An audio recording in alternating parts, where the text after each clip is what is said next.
And that which is missing is the very beginning. And this explanation is just in the beginning. The scripture is already in progress. These are just the pages from the scriptures of life. Can we say that we are now beginning to speak on bhakti? Can we say that we are now beginning to speak on love? If I am beginning to speak on something which is not part of your being, you cannot grow. Love has always been part of your being, but you have known it in different forms. You have known it sometimes as the function of the body. Sometimes you have known as emotions. But yet still you have not known it in its true essence. Love is the fragrance of meditation. When meditation begins, love overflows like compassion. The moment meditation happens, compassion begins to flow. Then it makes no distinction to whom it is flowing towards. Irrespective of whosoever comes in front of you, it flows. A flower never makes a distinction that I will not give it my breeze to this particular person. Flower never says that my beauty is restricted only to the people, to the house where it is growing. Its beauty spreads to the unknown and unknowable. Such is the nature of bhakti, and such is the nature of love, and this happens only when it goes beyond the quagmire of body, mind, and intellect. Love is the fragrance of meditation. Love and meditation are the two wings that take you to soar in infinite sky. You cannot walk on one feet. A bird cannot fly on one wing. The two wings are needed. Meditation, dhyan, and prem, the love, are two wings or two shores of life within which life flows. The scripture of love is already in progress. You have now reached. Now the explanation comes for you. And this will continue until you attain to fruition. And the description of love, bhakti, will continue until each and every individual, each and every being attains to that. Matters not whether it happens now or tomorrow. In the scheme of existence, time is irrelevant. Beyond time and space, the explanation of bhakti, devotion, continues. These are the pages from the scriptures of life. This is not for those who are not yet free from the realm of the body and all that concerns the body. This is not for those who are not yet free of the body and the mind. The sage leaves these two realms right there and therefore begins these sutras. If you are not yet free from lust and all that relates to the body, and also all that relates to the mind, the positive emotions, the negative, you are not yet ready for the sutras of love.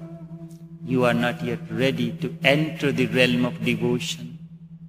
You are not ready to enter in your inner sanctum, the sanctum where you can encounter your inner space, the inner space that is your being, that is your soul, the replica of the ultimate, the unknown and unknowable. If love still interests you, then you are not ready for these sutras. Still the search for God has not yet begun. But this is the journey. Journey continues. That's why masters have never rejected the realm of the body, the realm of the mind. All that relates to the body, the lust, the desire has not been rejected. One day out of the desire, out of the seed, the seedling comes into existence. Once the seed is properly planted and nourished and nurtured, in the barren soils of thy inner sanctum, oft do I use the manure of compassion.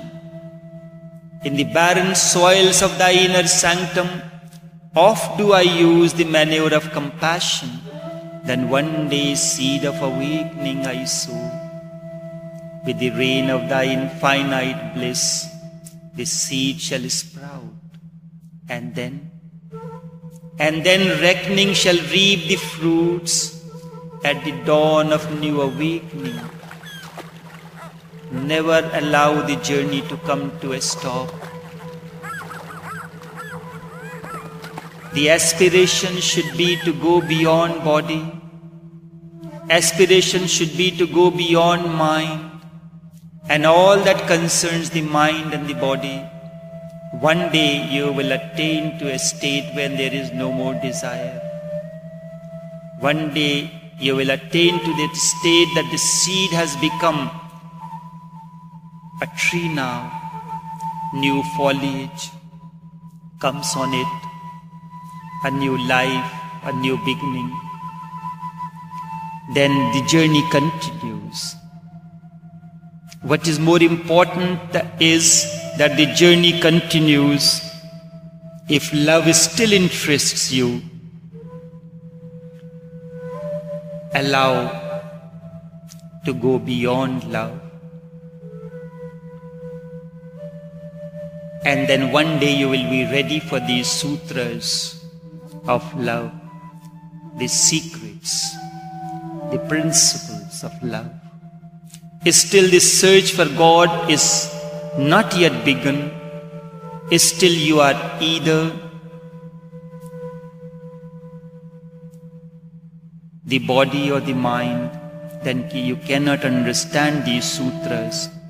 I am not interested in your words that you want to know the secrets. It matters not when you say that I want to know these secrets. I can see all that is going on within you. This does not mean that these sutras are for the older ones who have almost finished the prime of their life. These sutras are for the one who has reached the last realm in the process of transformation. Bhakti is the ultimate. Bhakti is for those who are free from the realm of the body and the mind. The West thought these descriptions to be incomplete. It appears the beginning is missing. And the East thinks these sutras are for the older people. And in that, both East and the West have missed the essence of these sutras.